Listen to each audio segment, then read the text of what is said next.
নমস্কার, নমস্কার, নমস্কার। কেমন আছেন সবাই? বং চিংড়ি আবারও আপনাদের কাছে চলে এসেছি নতুন একটা ভিডিও নিয়ে। মাছের ডিমের বড়া। বাড়িতে মাছের ডিমের বড়া ভাজলে শক্ত হয়ে যাচ্ছে? তাহলে ভিডিওটা দেখুন আর তাড়াতাড়ি তৈরি করে ফেলুন মাছের ডিমের বড়া।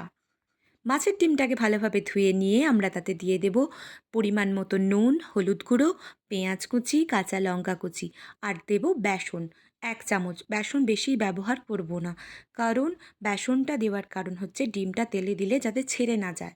বেসন যদি আমরা বেশি দিয়ে ফেলি তাহলে ডিমটা শক্ত হয়ে যাবে। তারপর ভালোভাবে সেটাকে ফেটিয়ে নেব। ফেটিয়ে নেওয়ার পর কিছুক্ষণ পর যখন ভাজবো তার কিছুক্ষণ আগে দিয়ে দেব বেকিং সোডা। দিয়ে আবারও ভালোভাবে নাড়িয়ে নেব। তারপর তেল গরম হয়ে গেলে তার মধ্যে আমরা বড়াগুলোকে ছেড়ে দেব।